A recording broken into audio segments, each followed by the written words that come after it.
Ladies and gentlemen, boys and girls, welcome to the Divine Brothers podcast here at the end of the world where it seems like the four horsemen of the apocalypse are quickly leaving the bowels of hell and coming upon us. I have to tell you, this is the news of the moment, and I really do want to highlight it. I woke up to this, to the Zelensky Trump confrontation. I've been watching news, been doing history for a long time. I don't think I've ever seen anything like that in the American space. I have never seen that level of vitriol, of venom, of rawness. And I have to tell you, it left me feeling like we have entered a new stage of history where the old order, the old decorum is gone. And now people are just going to be flinging words that you couldn't say before. I'm a little scared. I'm a little scared too. By the way, Uh, our father's also scared, Chase. He called me, screamed for a few minutes, and I confirmed it as well. What'd you make of that, man? That was a hell of a thing. it's interesting. It's very similar to very like one of those reality shows where they have an awkward conversation. Like I can't watch that shit where it's so just I was Yeah. listening to it in the car. Like I turned down the volume for a second. I was like, wait a minute. These are like this is President of America and Ukraine. I couldn't listen to it because it was so petty on both their sides. I didn't you know who I blame for this? I blame that JD Vance. I mean, I JD was strange. He had a he was weird feeling. It was Yeah. so Zelensky. Look, man, I understand you're in a fucking horrible spot. I don't get the comedian background, and if he was planted there, I don't know, but he got goaded into that by JD. You know, I think he was trying to be subtle, and JD just jumped in and it's almost like he's a puppet for Trump, just kind of mimics and puffs himself up like that. And then Trump went off the rails too. And then in the end, I was just like, man, same as you. I was like, this is just a new era. This is Yeah. just, all right, if Trump's going to put everything out there, I'm going to do the exact same thing to him. But JD made that so much worse. I think it could have been much better if he would have just kept his mouth shut. Yeah.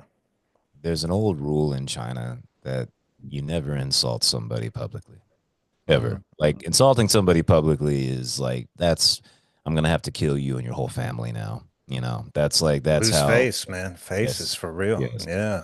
And the way JD was turning to him and pointing at him and talking to him like he was a misbehaving child, saying, you said this and you did it. I was like, oh my God. Reality TV. That's exactly what it Yeah. was. Yeah, yeah. Austin, what'd you make of it, man? I don't know if I have any political commentary. It just made me feel really depressed. Like the people at the top can't have rational conversations. Nobody agrees what the truth is. It just feels like the Matrix is falling apart. It just depressed me incredibly. I think it's a touch refreshing for me now. I think in the time it was awkward and like fuck. But I think it's like that if the cameras weren't there. Similar. Or I hate the world of pretend. So the fact that everything right there was yeah, they don't really like each other. And Zelensky doesn't like this deal. And it's just like, okay, at least I know where they're at. So in a way, See, it was kind of refreshing to me, but I didn't like how it was escalated. I didn't I like it. don't like how I'm like drawn into this shit either. Like I woke up this morning, of course, that's the first thing I see like on the news or whatever. But then the second thing I see is, oh, well, looks like Elon Musk sat down for 3 hours with Joe Rogan. And I'm just like, oh fuck, do I need to listen to this shit? And I was like, oh, probably not. It's not gonna do it or anything like that. But I feel like America, like the American political system, is fucking grabbing me by the neck and saying, look at me, and I've gotta take a step back from it, man. It'll break me if I keep on diving deeper and deeper. Yeah. Yeah. Although, did you hear?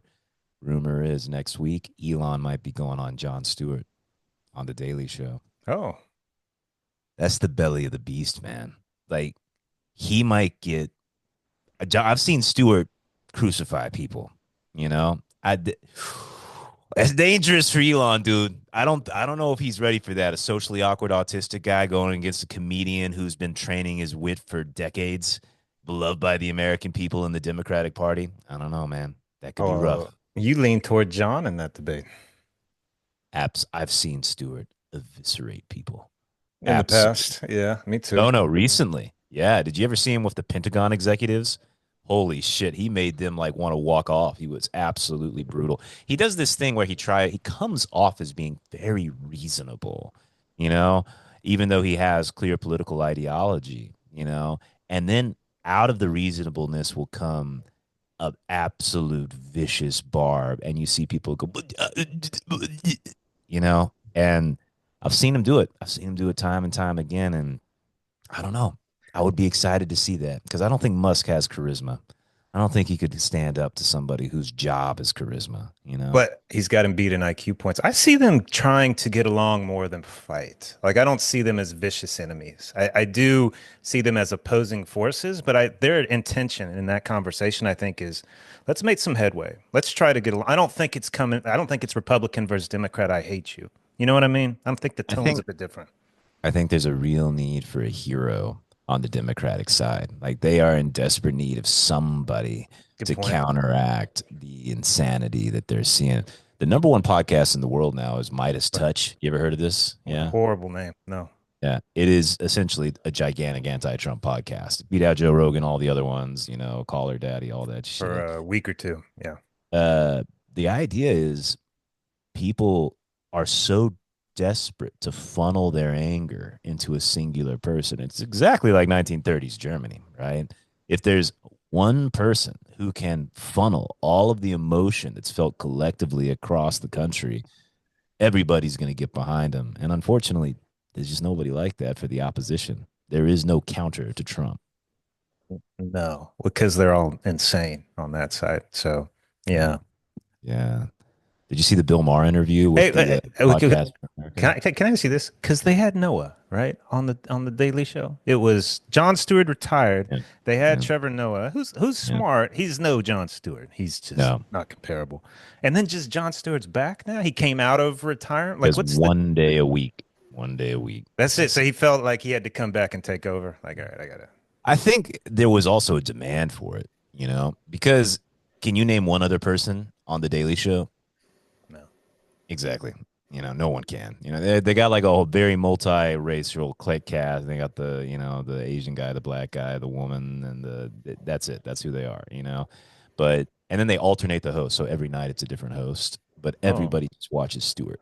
You know what I mean? That's the big one. What do But they whatever the do? They case, alternate hosts. That's what yep, they do now. Everybody's yep. inclusive. Everybody gets their day. They have the Interesting. white blonde woman, the Asian guy, and then the black guy, and then the white guy, and then they start over again with Stewart. Dude, that's not going to work. They're going to play favorites. Someone's going to be at the low end of the totem pole. It's not going to work. Yeah, like in all the segments too. Like all the segments they use everybody. Like it's not just one report. Like you remember when it used to be like Stephen Colbert and Steve Yeah. Carell. Yeah. They would do they would do one thing on their own. Yeah, now it's like every segment, every person gets like a minute of airtime, a minute of airtime, a minute of airtime. What do you think of that approach? I think that I appreciated it in Little League when I got a medal. You know, I appreciated it. That's a great analogy. When everybody got a participation trophy and there was no champion, that Did was I ever tell you that my story about my medal? no, I didn't know you won a medal. Congratulations. This is a great story. So basically, for some reason, I have no idea why. Because we were a soccer family. Like our family as kids, they were like, "We'll put you in soccer." You know what I mean? I don't know why they Like, did that, but yeah, okay. one year, for some reason, they put me in baseball. I have no fucking idea why. I never expressed any interest in baseball ever.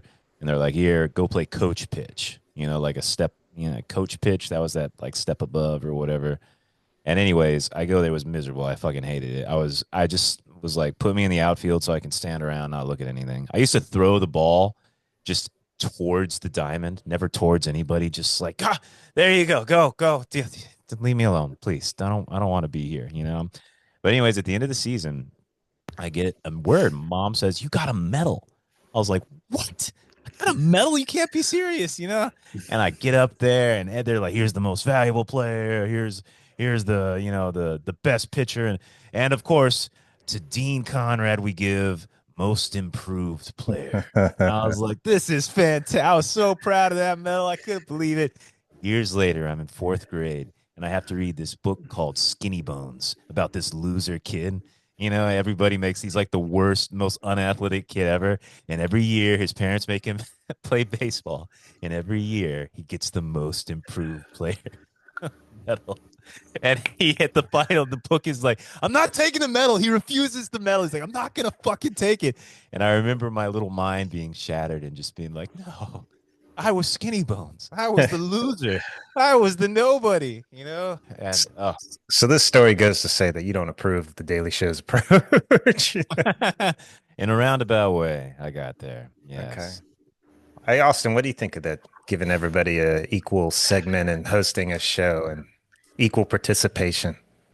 Hey, man, I think theoretically it sounds fine, but we have to remember that DEI just took down like 3 planes, so we can't let it permeate our culture.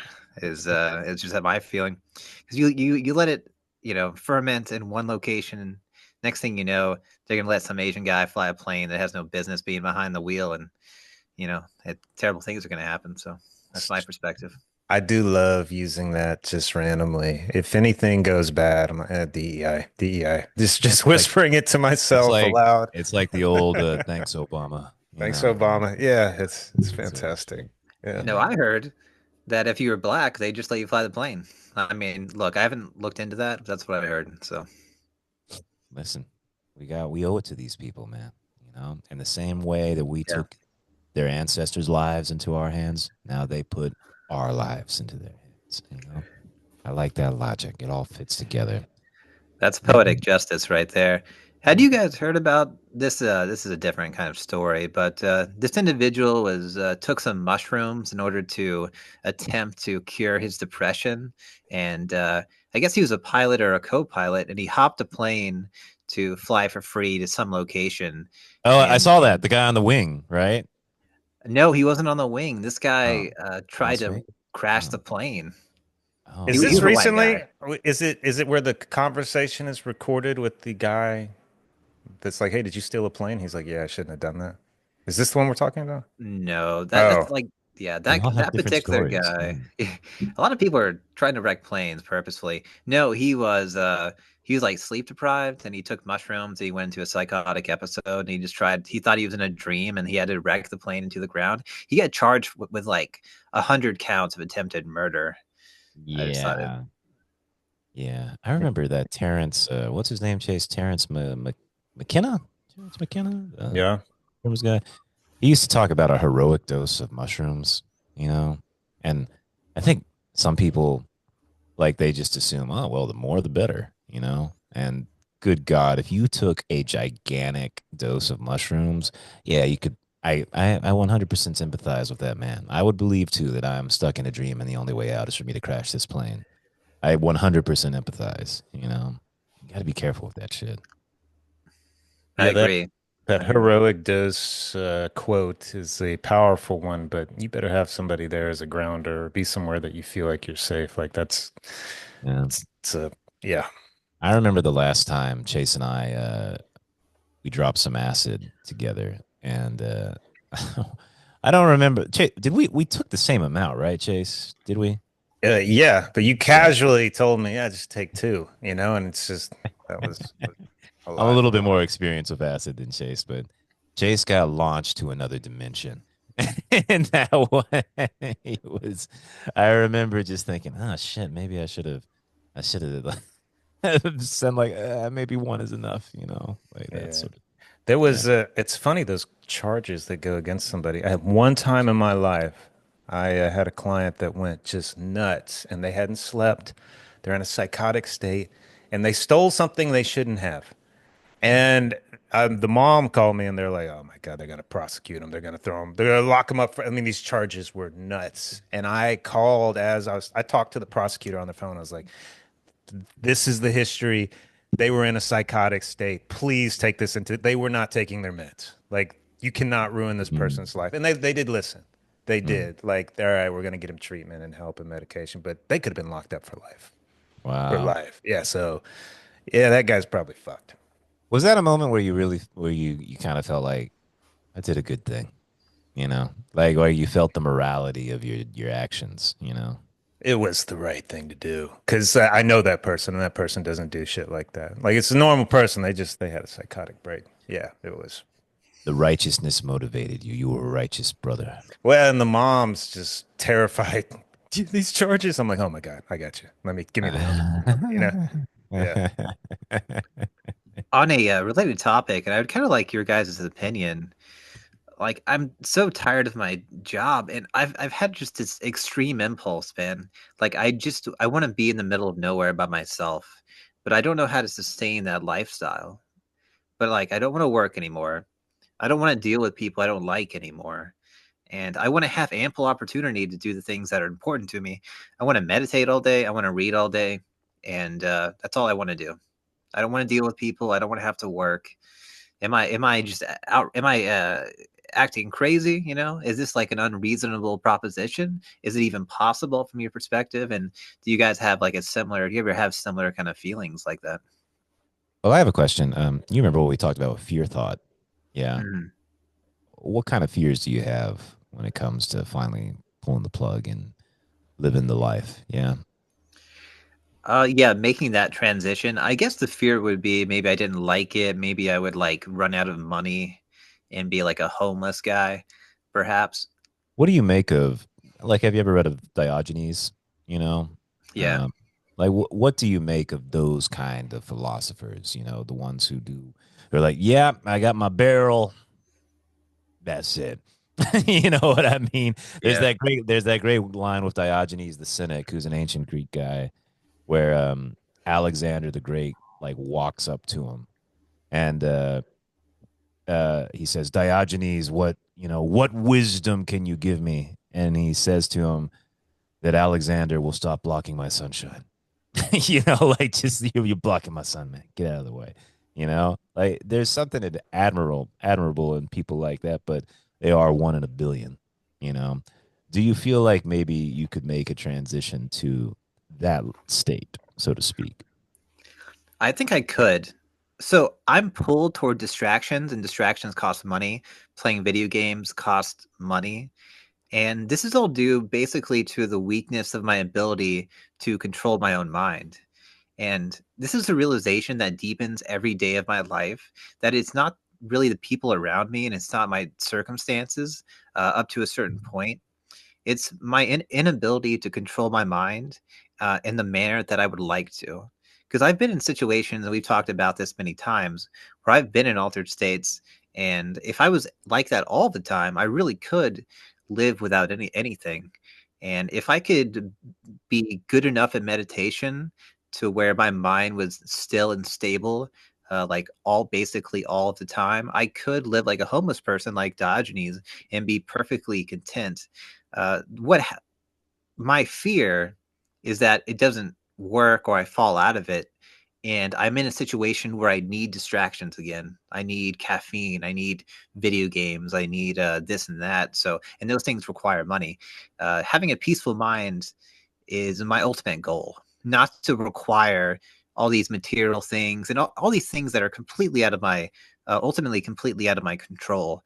All I want, and you can ask people like, okay, what do you want? What's going to make you happy? And we talked about this on the previous podcast, the book podcast. People might say, I want a house, I want a wife, I want a beautiful girlfriend or boyfriend or whatever. And like already told you, like I've already figured out that the mental models that we project into the future and say this is going to make me happy, those are like by definition false. Like there's no lasting happiness from any project like that.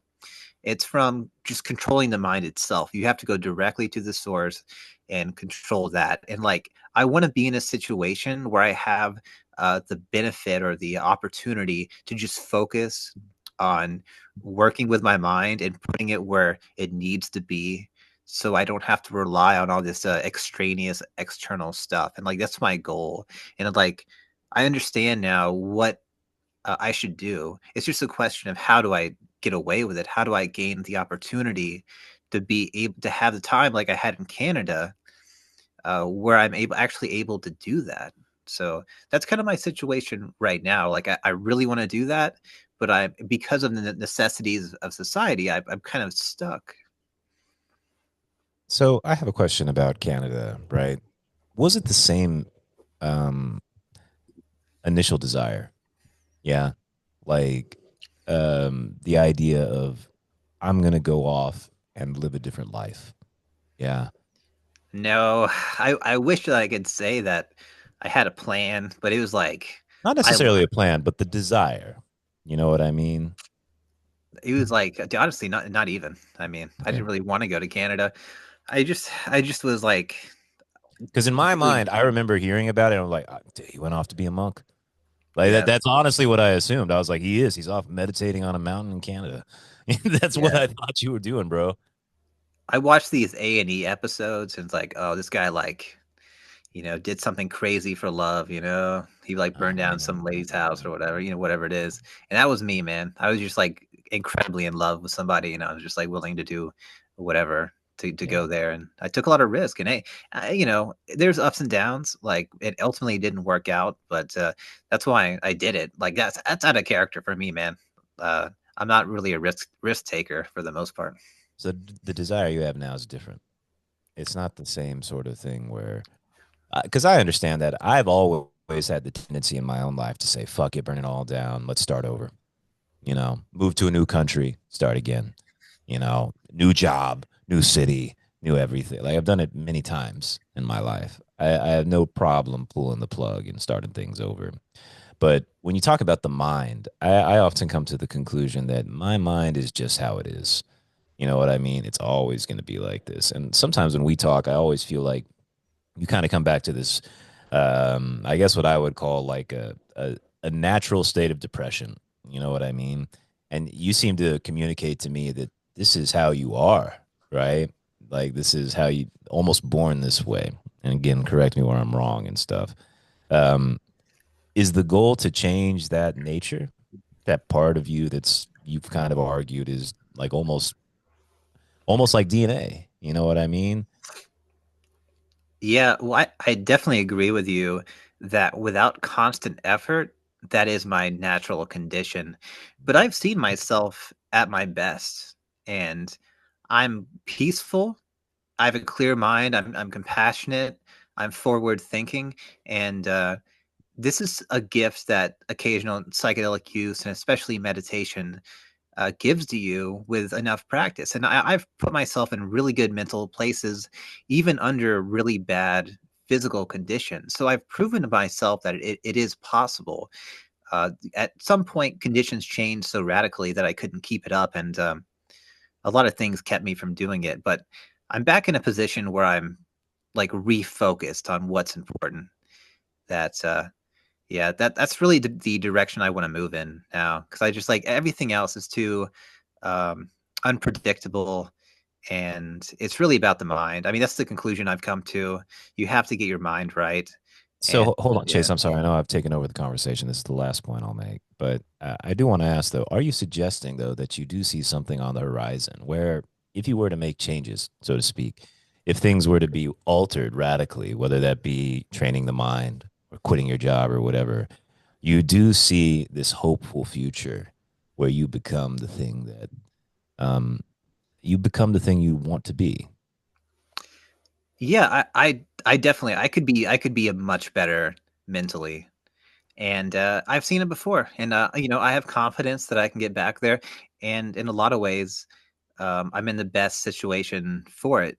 So, my confidence is high. I know I'm very pessimistic and like I definitely am, but it's really my circumstances that have created this pessimism. If you told me I had a lot of free time or like I didn't have to work, my confidence in life would go up drastically. Go ahead, Chase.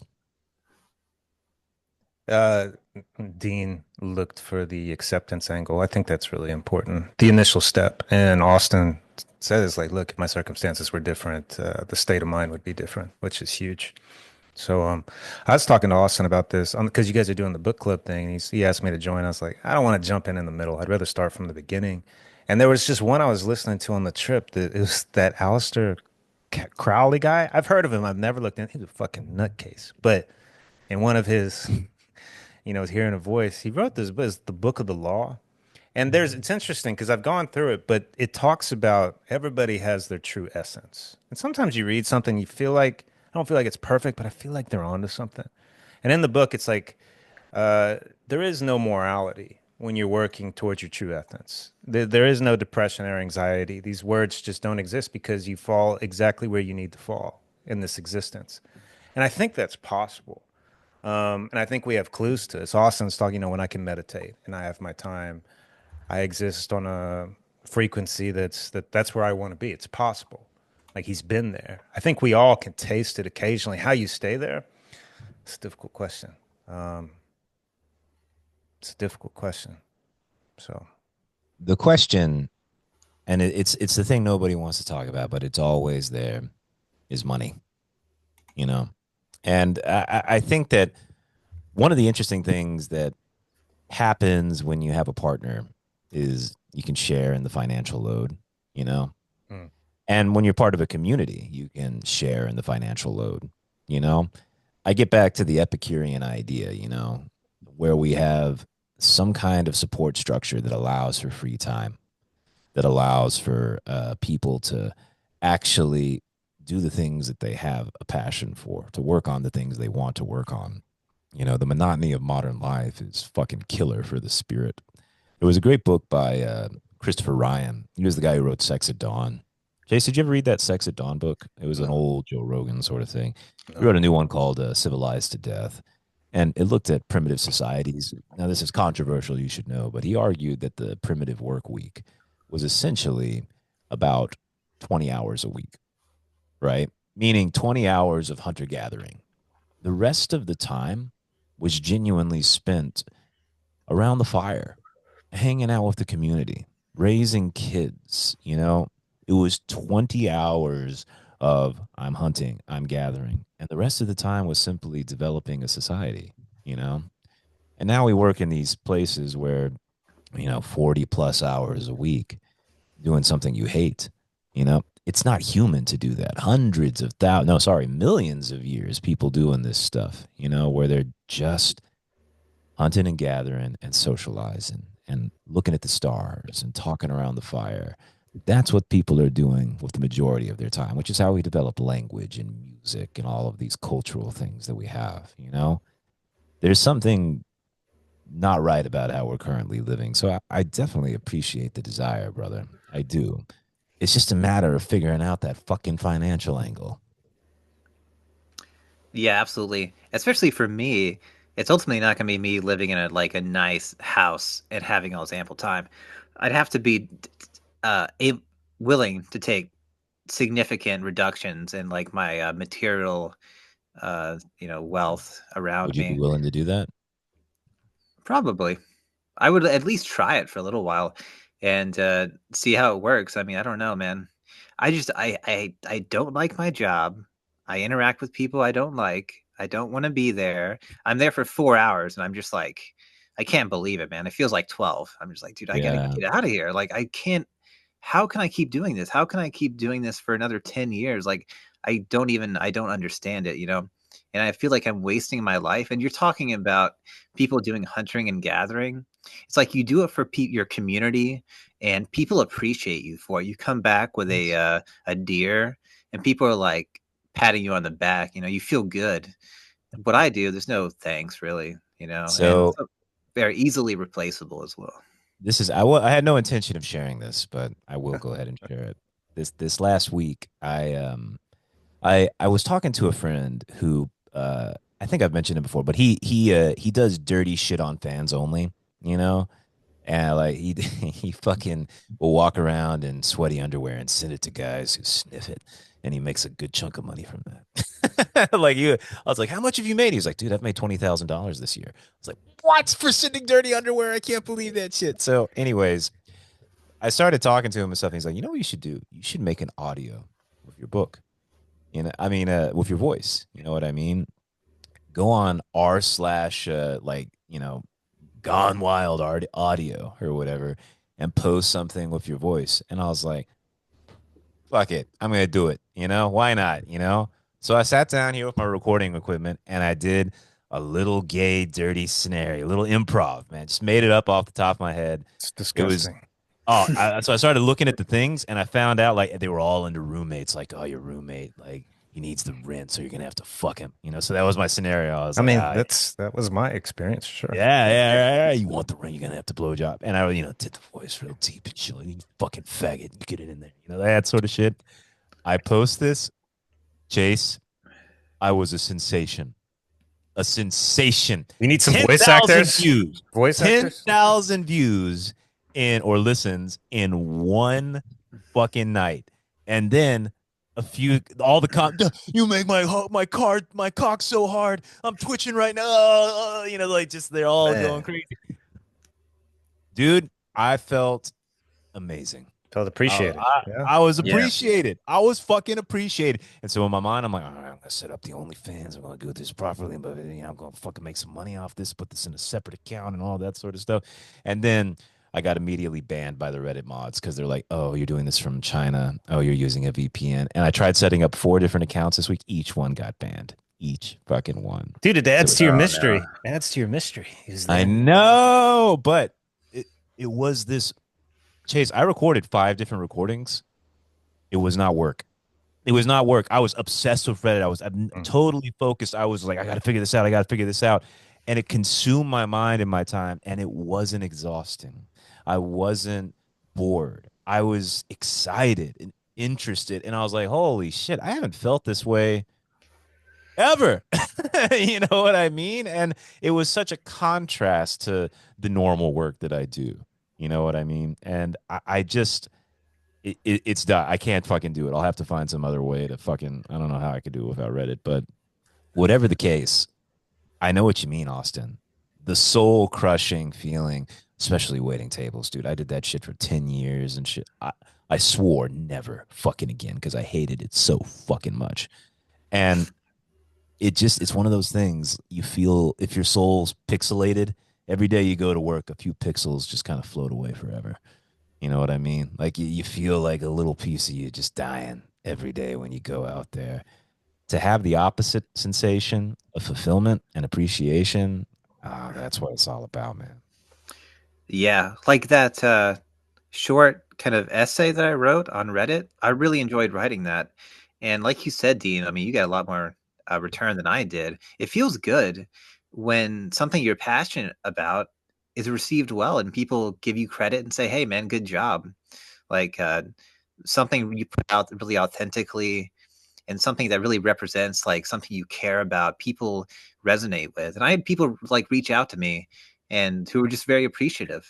And I was super happy to be in that position. Like, man, it feels good to do what you love, and it feels good when people just say, "Hey, like, good job, man, good job. You did something that was like unique and special." And someone, maybe no one else could have written that, exactly the way you did. So it makes you feel a little, special. Like, it's a good feeling. So, is there a way for you to do that, so to speak, where you are finding a way to repeat that? You know? Yeah, very possibly. I've given thought about getting into like recovery work and a number of other things. I have no clue how that would actually work out, but I could definitely see myself dedicating myself to writing and becoming better, and maybe doing something like that. That would be nice. I have very moderate desires. If I could make like just a few $1,000s a year off something like that, it would be incredible. And I think it's possible. I think and then again, to clarify, I don't like I kind of gave an extreme example. I'm not saying I have to be like alone on a desert island. I could be in a relationship as if they were supportive of what I did, and I could hold a job as long as it wasn't soul destroying. I just need opportunity and to do what's important to me. I need more time. I need a 20-hour work week. And I need a job that doesn't suck my soul out of my body every day. That's really all I need. I think that's very moderate. Man, I think you should. I think you should post online more. You should become more digital. Which Yeah. you're in the process of doing with this, but that experience of posting that recording, I could not believe how nobody interacts with me. You know what I mean? I'm a fucking teacher. Kids interact with me. You know what? I'm not used to having other human beings talk to me. I think that if you found a way to share your study of philosophy or your meditative journey, you know, people would naturally be drawn to it. They'd want to talk to you about it. They'd want to learn from you about it. You know, I see people on YouTube who are just like, yeah, my life homeless, you know, like, Mhm. and it's just like some dude in a van and just like, yeah, I've been doing this for 3 years. And thanks to my supporters who send me a couple bucks every month, you know, and they do it. They fucking live off of it. Just people like watching them. And they're all the comments are supportive. They're all like, dude, you're doing what I've always wanted to do. I've always wanted to be living in the van. Burp, burp. Well, You know, that's I said that as long as you have insight, because if it gets bad and the darkness and the depression hits you, like you say, you kind of like a dysthymic state where it's like you function, but you're fucking depressed. Most people know it and they put zero effort into it. If one end of the spectrum exists, the other has to exist. And what I've heard from both of y'all is like moments where it's like it wasn't fucking work. And I felt appreciated. Someone told me I made their cock hard and I just thank you. Like it meant the world to me. you mean the world to me, Wait. man. Hey, so I'm on this fucking trip in Asia. There's two stories I'll share real quick. I go see my buddy Eric before I left. I crashed at his place the night before I caught the flight. I didn't want to. I was gonna felt like I'd inconvenience him. He was all for it. Dude, I got there late, like at 8. We stayed up till 3:30 in the morning. It wasn't me talking, it was I him. knew that. That's exactly what was going to happen with him. I And could have. at the end of it, he was like, I'm so sorry. I know you gotta like get up in 2 hours. Like, I haven't talked to somebody in English, like a proper bro back and forth in like over a year, maybe 2 years. Like you could, he's like, let me show you all the cool shit I bought. Like it was like going over to a buddy. He needed it. He was so grateful for it. And I was like, even with his success out there in his isolation, I can see what he needs. Now, the other example I got, I'm at the fucking, this was a mistake. This happened a couple times. One time it was, anyway, I'm having breakfast and this motherfucker next to me, there's something off. He's one of those expats that's just off. Yeah. There's just, he's from Eastern Europe and he was ordering something. He was ordering it loud. Like, I want this. And he tells the guy, I'm not yelling. Just let you, I'm not yelling. And he's kind of scaring the little fucking Cambodian guy. And I'm like, brother, like, it's like, you're cool. You're good. And he Yeah. calms down. He starts talking to me and he asked what I did. And I said, I'm a psychologist. And it was hour and a half. Life story, every detail, how he got there. And I paid, I ate, and I'm trying to leave and be polite. And I'm like, I gotta go. And it made me think, I was like, I get zero respect in my job. I tell someone what I do. If they're fucked up, they immediately tell me every little insight about themselves they've ever had. At work, I got these constraints on me. I have to be supportive. I have to validate. I can't ever speak my mind. And I was like, I'm fucking exhausted all the time. And I get paid to be exhausted, I guess, but it kills me on the inside. But it's not always like that. There's ways to me in my mind, like there's ways I can break free from this because I've been there. I just got to enact it. I got to have the insight to find it and I got to take action. So as long as I'm aware that the other side exists, I put some thought into it and then I take initiative, I got some hope. I got some See, I hope. got a question there, man. Because like with Eric, even though that is a sacrifice, man, you got a flight, an international flight, Yeah. and you haven't slept, and you just talking and listening. He's 90% of the conversation. Like that's a, but 90, 96, 97% conversation. 90%. But Eric, I've met Eric's a cool dude. Like he's a bro. He's Eric's a very balanced, mellow, chill cat. That's yeah. uncharacteristic of him. I knew he needed it. I just could tell, like, dude, please, just let me But talk. still, so it kind of gets back to what I was saying earlier. Do you have that sensation of like I'm doing the right thing? You know what I Oh mean? yeah, Like, yeah. To me, yeah, it's like this draws us this is an closer. investment. This creates the friend. This makes the friendship even deeper. That's worth it Yeah. to me. The other Whereas the guy, Eastern European guy, you're like, that's this, I'm not abuse. getting anything out of this shit, you know? That's abuse. I wanted to be like, dude, you can't do this. Like, This this is is why you're in abuse. Southeast Asia looking for a girl because nobody can tolerate you. Like, you can't Yes. do this to people. You just met me. This is abuse. I don't want to hear about your career and your failures and your family and your kid you never see. That's fucked up. That's fucked up, bro. You can't do that to people. And Yeah. to me, it's like there's thousands of people out there that have no social awareness. It just floats in and out. It was bizarre. So, and I was like, God damn, that's most of my life. That's the Well, majority of my days is fucking getting abused socially. Austin, I'm curious, man. Do you have appreciation in your life? Are there people who give you the appreciation? Do you feel it anywhere? Yeah, absolutely. I have a couple of good people in my life, you know. a couple people that I love that I really enjoy being around. And I'm extremely appreciative, you know. And I feel that way about you guys. Like you guys are legitimately like a positive influence in my existence right now, you know. So I do have good people, and I have a lot of things to be appreciative for, and especially right now, you know, I went through some Wait, hold on, hold on, times. hold on, hold on, hold on. Yeah, Let me make sure I'm not saying people you appreciate. What I mean is people who appreciate you, you know? yeah. I think I'm reasonably good at detecting emotion on people's faces, which is weird because I often think I might be on the spectrum, but I might just be awkward, and that might be its own thing. But like you're talking about the conversations, I'm very acute in when I talk to people. Is I look at their face, and if they're looking away, if they're looking at their phone, if I'm looking at their body language, and I ramp up the conversation in chunks. I try to. This is like my philosophy. And if they stay engaged, I continue talking. And but if they're looking away and like doing that, I stop talking. You know.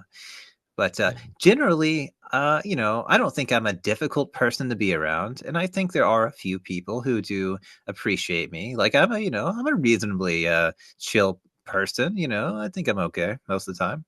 Well, see, like one of the things, what I want to say, like when Austin and Bobby and I do that book club thing, right? Like they are Chase, they are so different, like just totally different Uh, perspectives. yeah, I got an interesting. Go ahead. Go ahead. What I was gonna say is that, like, I think Austin, the thing I appreciate you is you're just like uh, a machine gun of wise quotes. You know what I mean? And Bobby is this machine gun of clear ideology. You know, you're more of a machine gun of questions. You know what I mean? Like, oh fuck, I didn't think of it that way. Now I want to kill myself. You know, whereas Bobby is being, it's all connected and it's beautiful and it's all gonna work out together and you know and all that stuff. And man, I have such appreciation for that. And I think that your questioning attitude, man, the world would appreciate sharing that, you know, like where it's this in between dark and light sort of perspective that people it's like It's a little how darker. It's a little darker. I think so. Yeah, maybe a little darker, but it's like when me and Chase would play a video game, you play true neutral, you know, like No, where that's me. That's not you. okay, I play chaotic good. I want to Yeah. be the good guy with a little spice, you know, but Yeah. that sort of thing. But yeah, man, like I really appreciate the uniqueness of your insights, you know, and I think there would be an audience for that. Like Uh, I really do. I think people would want to hear. Maybe. When I think of fucking Bobby, he reminded me. Eric said something to me when I was talking to him. He was like, "Man, I was retarded growing up in the South. I numbed out. I was on drugs, and then one day I stopped, and like it was like a Bobby moment where Bobby was just like, oh, I was floating through life, wasn't thinking about anything, and then I took shrooms. Same thing with Eric, and I had this realization. And it was like there was nothing there before, but now it's just a wide open blank slate, and they can fill it with whatever they want. Like studying to people like that, yeah, it's tough, but I can do it. Yeah. Like Their with mind is so prodigiously empty. it's Anything now can that be it's cleared, nothing's there. And with Austin, it's already filled with like piles of garbage heaps. Believe me, I saw it growing up. So when it got cleared, it's like, yeah, but there's like 4-story pile of shit right here I got to walk around. And it's just to me, I relate more to Austin because when I remember when I tripped the first time, there was so much clarity, and then coming back, I was like, God, I wish it would have just cleared the landscape. It kind of Mm. showed me the way, but I still feel like I got to traverse mountains and shit like that. And But I talking think to, that's most people. Most people traverse but mountains. but the great like a intellect like Bobby's, how can you consume that much knowledge? And like with Eric, he had like all these. I'm like, how do you get all these stupid little degrees? He's just, I'm always working toward one. Like it's just how they're built. They can engage without the nonsense. I feel like I have nonsense in my head all the time that prevents me from doing shit. Like ridiculous distractions. They don't. Or at least they don't seem to prevent them from doing shit that matters to them. Well, it's like Austin said, it's the mind that has to be trained, right? You Yeah, but you know? could see how our minds are different from the get-go. Like I don't think Yes. they'll ever be like a I can't be Bobby. I can't be Eric. I can learn from them, but I Yeah. can't. But Eric also might have killed a few people in the past, you Well, know? Eric, I was like, you need to get a friend. Let's remember the frog story with Austin. This is Oh, that yeah, like yeah, yeah, yeah. I'm just like there's pros and cons to each side. I think that the cluttered mind is the more human mind, you know? And Sure, sure. I think that if you're somebody who's able to navigate through the piles of trash and somehow find the shore, you know, in a way that's much more appealing. One of the things they were talking about in this book that we were reading, Chase, is congenitally happy people. Like people who it's like they're incapable of seeing evil in the You think world. you just naturally hate them. I know I do. Yeah, Yeah, kind of, right? You know, yeah. but these people, right? Like they're super rare. They're super rare, you know. And although they might one day be a priest or something like that, you know, there's something more. There's something to Jesus coming down and becoming human. You know what I mean? There's something to Jesus being tempted in the desert. There is the human experiences somehow make the journey to salvation more authentic, you know? And I think that like Austin, like your story, man, I like it breeds an authenticity that people crave, you know, not the bullshit of just be positive and be mindful and one day you're gonna have your yoga class and me. Ah man, like people want to hear about the bloody journey. Go ahead, man. Yeah, I would. It was only two sentences, but I would be curious what Chase has to say about it because this is kind of like the congenitally uh, healthy-minded people that are so annoying. He says, quote, I can remember perfectly that when I was coming to manhood, the half philosophical novels of the time had a deal to say about the young men and maidens who were facing the problem of life. I had no idea whatever of the problem of what the problem of life was. To live with all my might seemed to me easy. To learn where there was so much to learn seemed pleasant and almost of course. To lend a hand if one had a chance, natural. And if one did this, why he enjoyed life because he could not help it, and without proving to himself that he ought to enjoy it. End quote. So it's like this is upsetting to me. Like Who who is lives that? like this? Who is that? He just quoted some random, like it's not, I think it's just some random person. It's from the book, Yeah, William it's from James. the yeah, Oh, it's from the that's how. But you talk about these rare people. I would classify Bobby and my buddy Eric in Thailand in those categories. I don't see them too far off center. Maybe they get upset. Or I could be wrong about Bobby, but I'm Well, talking you see, about it. Bobby can said he's not like that. You know, like for example, Bobby talked about how he thinks about death all the time. Yeah, like a Oh, real fear of death. It's something that's gotten better over time. He's talked about working on that, but yeah, like he says, no, I like the fear of the unknown. You know, that's something that like he wrestles with all the time, man. You know, and yeah, but what I'm saying is those people are exceptionally rare, yeah. exceptionally rare. Yeah, and I think Eric is also an exceptionally rare character. I've never met anybody else like him. Yeah, and there's like a disdain in my like it's I remember this documentary on it was like an ant documentary and the ant expert and this old guy is a professor at Harvard and he's got his head looking down. He says, I was always looking at the ground as a kid and I loved ants and from the age of 3 I knew what I wanted to do. And then like, he's a nice Yeah, guy. I remember him saying that. I was like immediately I was like I fucking hate you. I hate you. I wish I had that life where it was just clear from the get-go. From the get-go, like this is the direction I'm headed. I'm great at it, and I'll be praised for it. I can't imagine that existence. And there's a jealous me. There's a jealousy in me because of that. It's yeah. I don't. I would appreciate. I'd probably be buddies with him, but I still kind of. in a It's way not that's fair. good though because it confirms your deepest desire, which is to have certainty and Whose meaning. isn't? Whose isn't? Yeah, It's a, exactly. But yeah. do you believe it's out there? Do Yes. you believe there is something on there? I believe that too. I Yes. believe that on the horizon there is something. I saw my favorite, well, probably my favorite Carl Jung moment. That's just in an interview. It's where one of the few where he speaks English, and they're like, "Do you believe in God?" He's like, "Oh, difficult question. I know. I know he exists. I don't believe. I know." And I was like, "Man, that's broken Certainty. English to Yeah. perfection." Yeah, I loved it. I loved his confidence, and I was like, "Man, I wish. Oof, I hope I can share that kind of confidence one day in any area of life. It'd be beautiful." I feel you, man. And Austin, it does sound like you are certain that your job sucks, right? yeah. Okay, yeah. There is such a thing as certainty. with regard to certain things, for sure. When we're talking about Hey, metaphysics, maybe not. tell me this, man. What about going part-time? Is that possible? Nah, he's done, man. We're getting him out of there. I'm Okay, okay. practically already part time. I can't describe to you. It's like going into like this alternative reality where time like slows down Yeah. and nothing feels right. It's It's like like, and I'm already kind of like I'm approaching part time already. I mean, I do 30 hours most weeks, and that's too much. Too much. 20? man. Does 20 sound right? What about Yeah, I 20? mean, I could probably do 20. Yeah. Yeah, yeah. Dude, I, Austin, we're gonna figure something out with you, man. We definitely gonna get you something. I think number one, get out of Alabama, but well, that's a conversation for another day. I Yeah. watched a countdown on the most southern states.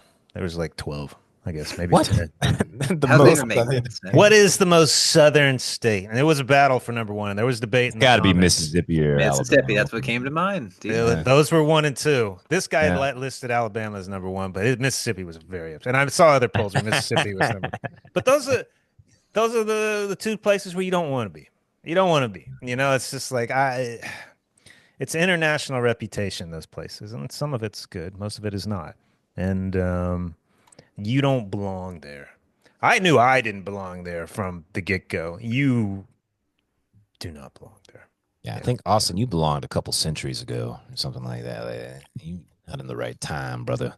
Yeah. Something went wrong in the reincarnation cycle. You must have been a son of a bitch in the previous life. Our reincarnation and karma is a opportunity to improve on the past life. Yes. Yeah. For a long time, and for actually a very long time, I studied the most abstract things I could find because I thought you could find a fundamental meaning of the world and it would make sense, and it would put everything in a context. You might not understand everything, but at least you would understand like kind of the broad outlines of a reality, and you could feel at home to some degree. You could feel confident, like Chase was saying, like you had at least you had that figured out. But I realized that that's not a thing, and that we could sit there, and is like I read a book and they said this is what life is about, this is the foundation of existence, this is the purpose, this is where you came from, and I go, that sounds very nice, I agree with that. And then I read the next book and he says, no, that's completely wrong, it's really like this, and I go, wow, he makes a lot of sense. And then I read the next book and he's like, it's like this. I go, yeah, I could see that.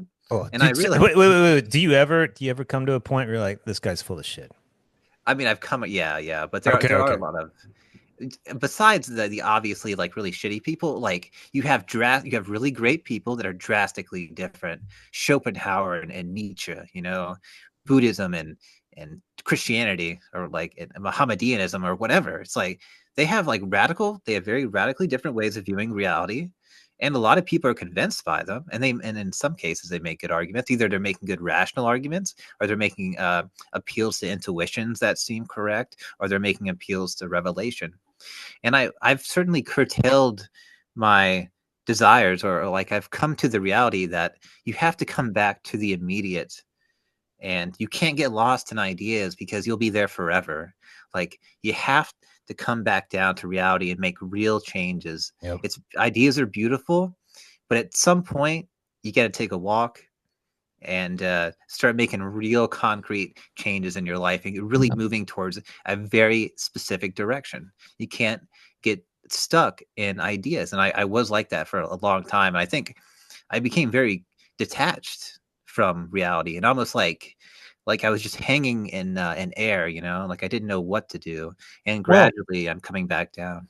Man, I'm sorry if I've said this before, but I think it was Padre who said this, Chase, my old grandfather. He said that the ultimate virtue was discernment, the ability to actually make a call, And he didn't say that. I think Solomon in the Bible said that. Maybe Give him Solomon credit. said, either my grandfather or Solomon. But the idea here is that, like, Austin, have you ever had those moments of discernment where you just said, I'm making a call, I'm coming to a conclusion, like that's what I always tell students in essays, because they get so fucking lost in history. Well, this happened. And I always tell them, you got to come to a fucking conclusion. It doesn't matter. You can't come to at the end. Like at the end of an essay, you have to come to a conclusion. And even if it's imperfect, you still say, I'm leaning on this, you know? And I'm just curious, have you ever taken the time to sort of create your magnum opus of philosophy where you're just like, this is what I believe? These are the things, the conclusions that I've come to after all the shit I've read. I've tried, but then I'm like, no, I don't believe this anymore. What So about some things? Some there's things, an you know? there's an excellent, and this is why I like this John Paul Sartre so much. He just like he nails it so often. I won't grab the book, but he gives an example of a person with a gambling addiction, and he makes the firm decision that he's not going to gamble anymore. But then one day he's walking by a table and he realizes in horror that that decision can be overcome at any instant. That there is no such thing as a fixed decision of that sort. So he stands in horror before his own freedom, and he realizes that he could gamble. He made the decision 10 minutes earlier that he would never do it again, but nothing is firm when it comes to the mind. So, and I always feel that. I come to a conclusion and I feel confident for about 10 minutes, and then I stand before it and go, oh God, I could overturn this at any point. And go, oh no, I'm doing it right now. It's already overturned. And Is it's it the just same like, with everything in life? there's a few fundamentals. Be compassionate. Don't step in front of traffic. I mean, there's certain things that are like, yeah, pretty. I don't want to say that like everything's in question. Certain things like I want to be generally a good person, all this kind of thing. But yeah, it's very. I'm always standing before myself with a questioning attitude, and I'm never really sure. And there's always a sense of insecurity about I could change. I could be different, and I never fully believe in anything. What about a And fundamental, I think, therefore I am? yeah, I mean, I Springs can to grant mind. something like Okay. that. Yeah, but as far as like decisions, like what's the right thing that I should do with my life? I should do this, and I'm always gonna be like, wait a minute, should I do something else? Like, I can never just pick something and be like, okay, I'm definitely doing this, even though one of my favorite philosophers, he's like, you have to, if you pick something, you have to do it fully. And if it's a failure, like that's only going to be determined by carrying it out to its final endpoint. And that's one of the things about questioning too early. Like you fall out of it and then you go back and say, wait a minute, that might have been the right path. So this is like this existential questioning, and this is constantly this constant uncertainty as to what the right path would be. You're always going up a path and back down and up a different path. I really got to figure out not what I should think or what I should believe, but what I should do and do every day. Yeah, but do you think the waffling prevents you from taking action though, right? It stops me from being fully into it Right. and throwing caution to the wind. Be like, this is what I'm gonna do. I'm gonna climb this mountain, and nothing is gonna stop me. There are only a few occasions in my life, like quitting opioids, I was sure, and I said nothing is gonna stop me, and I never wavered on that point. But those kind of points in my life are rare. I Austin, you remind me of a type of expat that I've run into, um, where they marry some Asian girl, right? And the Asian girl completely cleans up their life. What I mean by that is she's like, okay, you're gonna do this, you're gonna learn this, you're gonna go here, you're gonna do this, like almost like a mom, like telling you do this, you do that, you do that, and you know what? Their life gets better because all the decision is taken away. You know what I mean? Like they're just ordered around, and the person loves them, and through that, they're able to improve their life. You know what I mean? Do you think you just need to get that? straight and marry an Asian chick, yeah, Do sure. you need?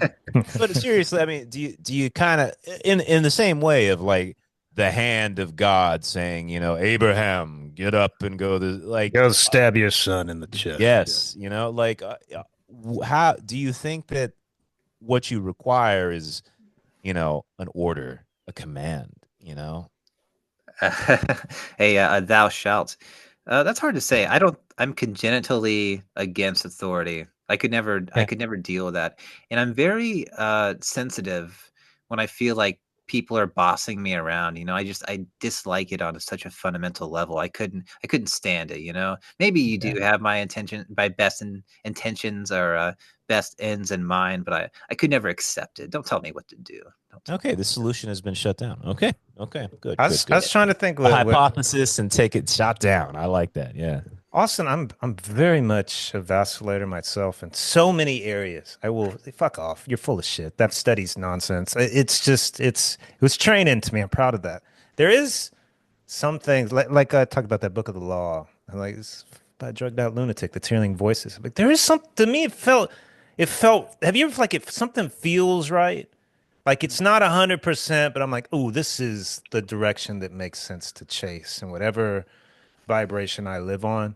Do you feel like sometimes I feel that and those beliefs become a steadfast because I exist better. When I apply this logic or these beliefs, I exist better, therefore they stick and they don't shake. Like the foundation is unbelievable. Not with everything, but I have a solid foundation. Like it's fucking rock solid, man.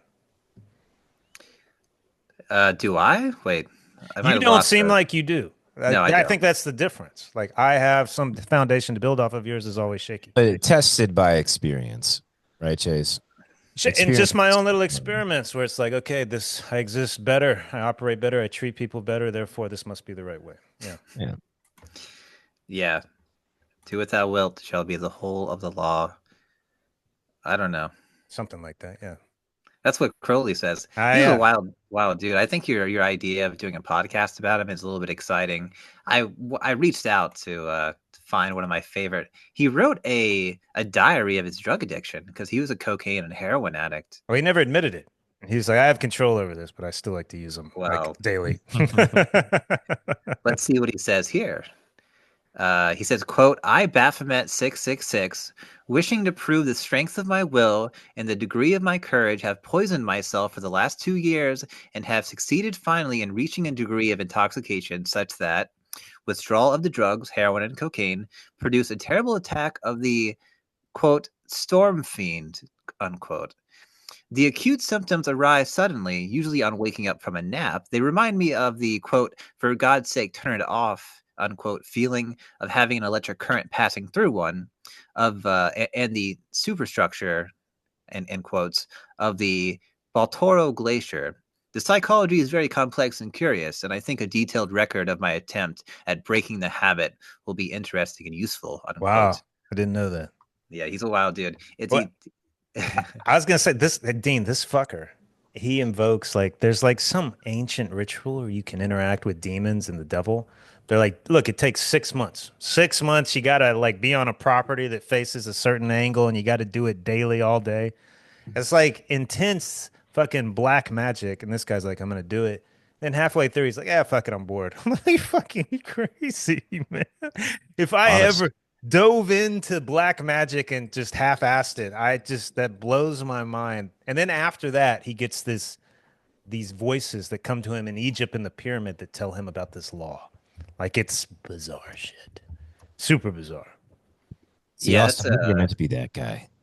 I think possibly. And I'm actually very nervous about the kind of rituals that Crowley engaged with. So Me Chase was too. talking about different things, but let's see. That's called. He was working from the Book of Abramelin, and it's a means by which one invokes one's holy guardian angel, which is a very important and central theme and thelema, Crowley's unique kind of religion, if you will. But you're right. You have to do it a very particular way, and the idea is like you have to finish it. You can't just start and not finish it because you're invoking all these very serious and powerful energies that are ultimately tamed by the evocation of the guardian angel. This is your protector and your true self, and it's like that's how everything gets sorted out. You cause immense chaos. You put yourself in immense danger, but the angel comes, and that like puts everything right. And then it's basically a state of enlightenment, but a state of incredible spiritual maturity. And you're right. He just got, I don't know what happened actually. He just walked away one day, and and then shortly after, he was in the Great Pyramid of Giza. I don't know how he got there, and doing rituals. And after the fact, he started hearing these voices, and he was dictated a very blasphemous and wild book where he talks, where the fundamental core of his religious doctrine is given to him by this entity. Well, Austin, are you? Why not? Like, have you ever considered doing more shit like that? You know what I mean? Like, not necessarily 6 months of trying to contact angels and demons and all that stuff, but have you? How often have you gotten to the place where you're like, I'm going to live an experiment? You know? I have, when I was very intense into the out of body stuff, I had a lot of experiences that really shook me. And I started taking this idea that these entities, whether they're real or not, they're real in your mind. They exist there, and they can wreak absolute havoc on your life. They can be a great help. And whether these things are archetypal figures that just exist there, or they're demons, I have no clue. But I have serious respect for the power of these rituals. And you don't want to bring something forth out of your mind or out of the depths of reality that you are not capable of dealing with, because a lot of people have gone insane. You hear these things all the time. And so I prefer to do it the natural, like maybe not You the know what I the uh, hear? the I hear careful way. fear, That fear there is fear, man. fermenting you, man. I remember what William James said about fear. Okay, it is something that must be chopped off like a mutilated limb. Okay, you don't need that shit. I'd be curious to see a spiritual journey documented. Let me ask you something, Dean. If you invoked a ancient biblical fucking process that took 6 months and then 3 months in, you said, fuck it. Just, these energies. It's just, See, my problem is I don't think I ever would. I'd never believe in it well, from the start. I wouldn't believe in it. You know what I mean? but if you Like did that. it, you That's would where my. have to believe in it, right? If somebody, That's right. You'd have to believe in it if you're going to do it. but then Yeah. to Dean, do you quit not halfway believe? through, it's just like, that's insane to me. Yeah. Yeah. Dean, Well, do you that's not somebody. have even the most modest of fears that if you come with me on a journey, you're taken into an underground chamber, and you come through, and there's a large complex circle drawn on the ground, and there's all these candles, and there's a man with a sword, and he's saying these all these arcane names, and he goes, step into the center and be possessed by Koranzon, the archdemon. And he says, step in, Dean. What are you worried about, man? If you don't Sounds like a believe in film it. you watched at some point. Yeah. Yeah, Like you are see, naked when this is happening. see, one of the things that happened to me. It's funny. Bobby talked about this before, but I did a lot of acid in college, like a lot. I had a buddy he would just give it to me for free, and we used to just trip all the time. And I've done the thing where I've gone looking for demons. I'm locking myself in a closet. I'm gonna go find these demons, these devils, and stuff like that. Where you get the morbid curiosity that comes over you. And I've done it multiple times, and every time I only find the darkness within myself. You know, I see my own shit, my own evils, my own imagined versions of myself and the sins of my past. It's never something external, you know? So I'm only speaking from personal experience. Yeah. But that's all I got at the end of the day. When it comes to things like demons outside of you, I've never encountered anything in my life that confirms that shit. I only see myself and the darkness within me, you know? Yeah, I might be superstitious. I might be I think you are. credulous, Got that Alabama shit in you for sure. but I'm not going in a graveyard and like invoking the devil. I wouldn't try that. It's invoking the devil. Who does that, Dean? But do you have no fear at all that these things that you might call something up that you don't That's not where my understand? fears lie. No, no. My fears are all like grounded in myself, Like I don't think of that's one of the reasons I was so interested in the William James thing when he was talking about entities and stuff. And I was convinced that by the end of it, I was convinced I basically came to the Bobby place where it's like there's a part of your brain that is capable of creating these things. You know what I mean? Or at the very least, opening a gate to these things. You know what I mean? And everybody has it. And I think that no matter what as separate as they might seem, it's still something that's in relation to you. Even if it seems like it's totally has its own consciousness and stuff like that, it is in your mind. And your mind is somehow creating it, or at least affecting it. So I just can't separate those things from myself. But that's just a personal belief. What I think I've never been the, fucked the, with like that shit. Yeah, go ahead. the interesting thing about that Crowley guy is his dad dies, and he's hardcore fucking Christian, I think, of one sort. And then there's just this morbid fascination with the occult and spirituality. And he dove into it. It's like, I want to see if this shit's legit.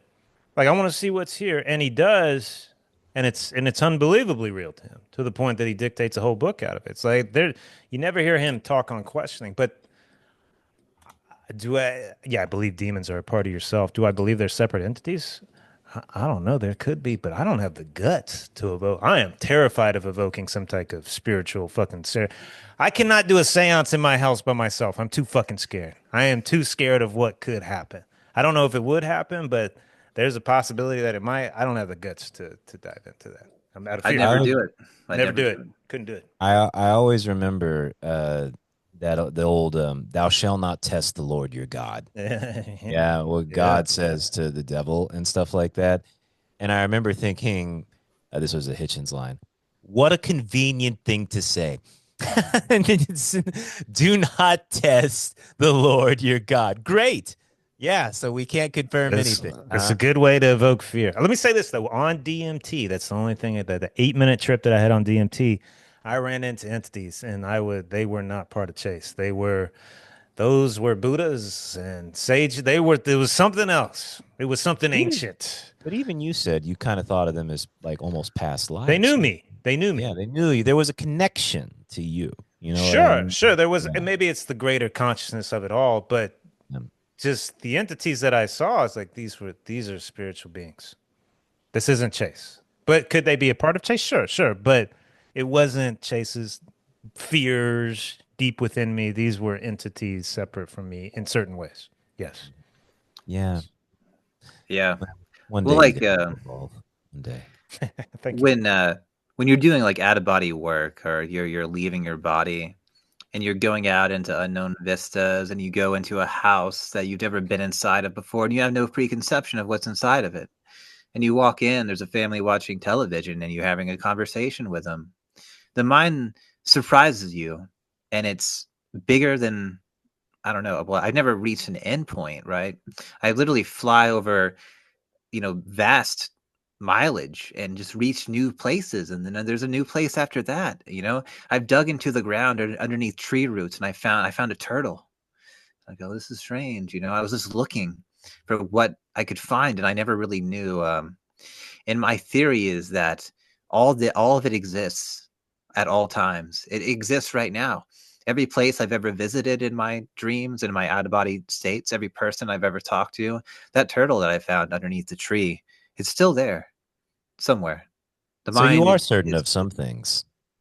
No, I'm not certain of that. But Dean loves turtles. What the fuck, man? Come on, dude. Dean loves that was beautiful. Yeah, stop that. Yeah. No, I think it really could be like that, and I think it's interesting because people say, "Oh, it's on your mind," but it's like your mind is Austin, much bigger. Are you okay with the uncertainty? Like, are you okay with the belief being there, and then tomorrow that it's not? Like, have you accepted that maybe this is just how you operate? Of course not. He's not happy. He hates it. Why not? Why not just accept it? This is how you are, man. Let me put words in your mouth, Austin. Go ahead. sometimes I like it. Sometimes I don't. He's a vacillator there too. I'm not He's vacillating already. This is terrible. Dude, I'm a chronic vacillator at this point. He is chronic vacillator. Dude, we're gonna coin that in your therapy.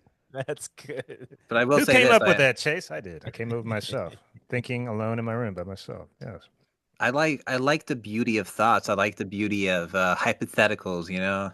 It's fun to think about what could be. But what is true is that the mind, you can never say, oh, it's just in your mind, because your mind is so much more than you've ever experienced. The mind just keeps going and going. Well, Austin, I hate to interrupt you again, but my favorite thing about you is that you remind me of my old supervisor, Dr. Scott, who fucking go read this article, Chase.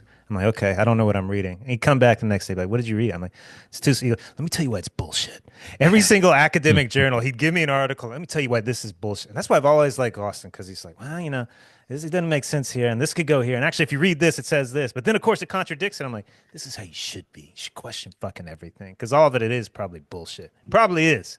And most people are just like, oh, I believe this, and this is how it is. It's like, nah, man. Yep. And the very first thing Chase told me about Dr. Scott, he said, this is Dr. Scott. I work for him. He's going to be off the wagon in 6 months. The first thing he told me, and he was right. He was right. Did it happen? Austin, let me tell you a story about that. This is, you'll appreciate. He's gay. He was a gay man, and he had a PhD in molecular something or other, because they didn't think he was smart enough to go to med school. Then he goes and gets his PhD, and then they allow him to go. I mean, this is all at Baylor, which is a fucking top of the line school. This fucker, he never shares anything, you know? Like, I'm working, like, literally sitting behind him for years. Hey, Chase, how was your weekend? All good. I went out with the girl. We did this. What did you do? I just sat at home. And one day I decided to pick. I was like, hey, man, what did you do? He's like, oh, I went over to Tampa and saw some friends. I was like, yeah? What friends? He's like, so-and-so and so-and-so. I was like, yeah? What did you do? We went to a concert. I was like, yeah? Who did you listen to? It wasn't really a concert. It was like a gathering in the woods. I was like, a gathering in the woods? He's like, they're playing music and we get together and hang out in the woods. I was like, really? And we're all gay. Really? And he's like, yeah, and I did some cocaine off some guy's cock in the middle of the woods and got fucked. I was like, God damn, that is a weekend. But you had to ask. You had to keep asking. That guy was a wild man. He didn't lie. He never lied. He had after that, the wildest fucking weekends, and he was the first one in and the first one out. He was a fucking machine, man. It was fucking incredible. But he fucking, that guy didn't believe in anything. Any machine, somebody trying to sell us something, this is bullshit. Let me pray. Like, that was his mindset. It's his mindset, and he was adored for it, because in meetings he'd call people out on bullshit.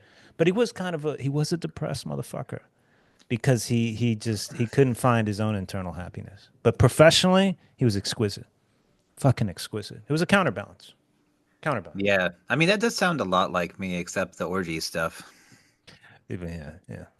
Well, it wasn't so much an orgy. I think it's just one guy. Cocaine. Oh, well, he started with a concert. So I kind of assumed it was an orgy too, Chase. It wasn't an orgy. Okay. Yeah. Right. Well, you pick your band and then you go off behind it. Like, it's not a big group fuck like in South Park. Like, you find your person and then you walk off from the concert in the woods and then you do whatever you got to do behind the tree. Right? You know, I've seen some shit in the gay world. Never seen an orgy. Never. Somehow I just missed it. Orgy's disgusting. That's just disgusting. Yeah. I don't really get the appeal. You got to be into who you're with. What if somebody comes in that you don't like and they're into it? But before we end, I want to tell you guys see this little thing. It's a ivory one-piece smoking pipe. It's made out of ivory, apparently. So I go to the shop in Cambodia, and this guy, perfect English, is trying to sell it to me. It's like hidden in this fucking bizarre market. He's like, look, $70, man. This is fucking $70. It's elephant ivory. It's not ivory, man. I know, and I was like, I don't believe you, because I'll go 65. That's it. And we were going back. I went there 2 days in a row. I got him down 65, and then I was spying on him on Sundays. Went back at the shop. Because I saw his wife around. I was like, he's got to take a lunch break or something. He takes a lunch break, and I go up, and I was like, hey, how much is this? And the wife's like, oh, $10. I was like, what? I go, all I got's 5. And she goes, 5. So I got it for 5. I don't know. I don't know if it's bullshit, but it was his 30 minutes away, and she was clueless. No white people come in there. So well done, Chase. That was very well done. I'm proud of you. I'm proud of myself. That was the highlight of the trip. I was about to say, I'm gonna fucking come down there to Hawaii and slap you if you paid $70 for that little piece of fucking bone. You know, like I want to get it tested. I want to see if it's legit, and if it's not, hey, it's $5, man. It's $5. That's like dog bone or something. That's not. Dude, ivory is like the most absolute, like, regulated material in the world. They're crazy sensitive about that. They wouldn't have let you on the plane with that shit, man. Like, no, dude, they would come to your house and take that from you. I promise you. Like, that's nobody's catching this. You guys, dude. Let me tell you something, man. I love the Antiques Roadshow. It's just a gay guy thing. I love watching. Everybody loves that shit. It's not gay. Don't claim that for your community. Yeah, it's a good show. The highest appraised item I ever saw was ivory. A guy came in with these rhino horn bowls, and they were like, "We just want to say that these are only acceptable because they're antiques that are 300 years old." He had three bowls. They're like, "Yeah, we reckon this is 4.5 million. Wow. 4.5 million, three little bowls." I was like, "Jesus Well, Christ." this will probably be on there one day, guys. You'll be fucking eating No. crow, both of One y'all. day, and then the guy says, "Yes, I'd like you to take this and shove it up your ass because that's about where it belongs." Yeah. Okay. Jesus. All right. All right. It's a good story, though. I'm glad we ended there. Yeah. Thank you. Shall we stop there, guys? Yeah. Sure. Ladies and gentlemen, boys and girls, thank you for listening to the Divine Brothers podcast. We'll see you later. Bye bye.